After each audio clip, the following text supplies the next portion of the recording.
से आपको हटाया जाएगा जब आप प्राइम मिनिस्टर हैं। तो प्राइम मिनिस्टर को आप जिस दिन नो कॉन्फिडेंस लेते हैं, और बिलावल भुट्टो ज़रदारी ने बार बार ये बात समझाई है कि एक तो आपका हक है, पार्लियामान अपने हुकूक मांगे, सिस्टम को फिक्स करने की कोशिश करे, तो कहा जाता है कि आप सियासी मकासद के लिए कर रहे हैं, अपनी जान बचाने के लिए कर रहे हैं। तो जी सियासत कोई गंदा अल्फाज नहीं है, कोई गली की कट का कचरा नहीं है। हम फ़ख्र से ये सियासत करते हैं और बहुत से लोग यहाँ कुर्बानी दे के आते हैं। हम कोई सिर्फ एक बड़ी सफ़ेद गाड़ी में यहाँ नहीं पहुँचते हैं, कुर्बानियाँ दे दे के। और हमारे यहाँ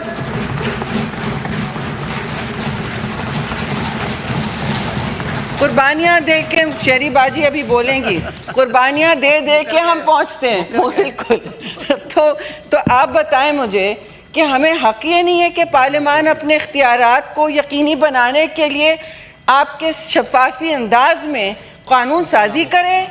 ये कोई बार बार कहा जा रहा है काला सांप था, देखिए जी नाक था, तो हम नाक के सामने बीन नहीं बजाते, हम काले या सफ़ेद नाक के सामने बीन नहीं बजाते।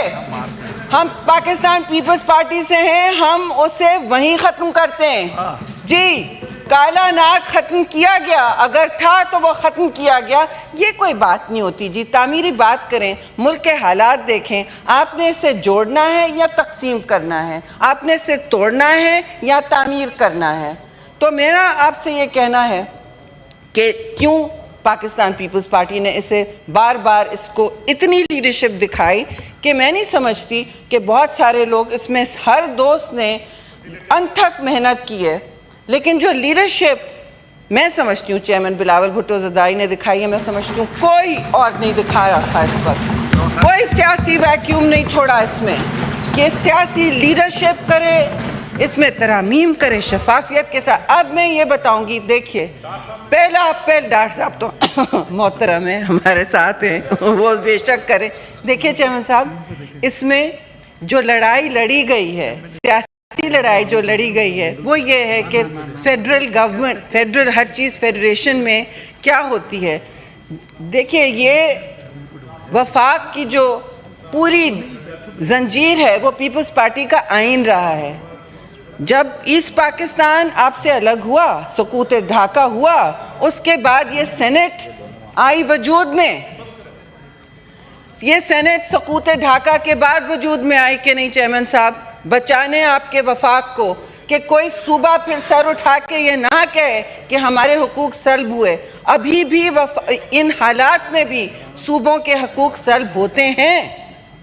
मैं बब्बांगे दल कहूँगी, होते हैं, क्योंकि ये परफेक्ट डेमोक्रेसी नहीं है, ना हम परफेक्ट हैं, ना हम फरिश्ते हैं, लेकिन हम इस तरफ आपके सामने सर झुका के अवाम के सामने कोशिश करते हैं। लेकिन हमारे हुकूक हमसे ना लें, सूबों के हुकूक जब आएंगे एज रिप्रेजेंटेड, नुमाइंदा हुकूक जो पाकिस्तान पीपल्स पार्टी का मौक़िफ़ है, और जो शफाफियत के साथ आएंगे और जजेस की तकर्री में पार्लियामान का हाथ होगा, तो आप मुझे बताएं ये कहाँ से असॉल्ट है जुडिशरी पे या कोर्ट पे? बहुत से मसाइल उठते हैं सर, चेंजेस में बहुत से आप बैरिस्टर साहब ने 18 मिनट बात की, मैं 10 करूँगी। Thank you sir.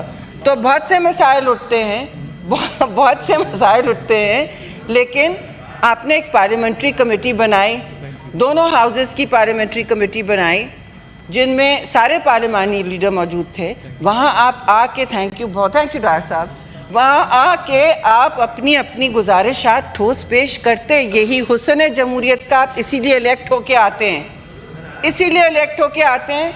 और बात सिंपल सी है जी, कहीं दुनिया में कहीं ये नहीं होता कि जजेस अपने लिए तय करते हैं कौन अपॉइंट होगा, कौन बेंच, कौन आगे जाएगा, कौन नहीं जाएगा। दुनिया में पार्लियामान करती है जुडिशरी एडवाइजरी का। आप किसी भी मुल्क को निकाल के देखें, जुडिशरी एडवाइजरी कमेटीज़ होती हैं जिसमें सिविल सोसाइटी होती है, और यहाँ रखा गया है कि ख़वातीन होंगी या नॉन मुस्लिम होंगे, अक़लियत के मेंबर होंगे, तो जिनकी आवाज़ नहीं है उनकी भी आवाज़ होगी इसमें।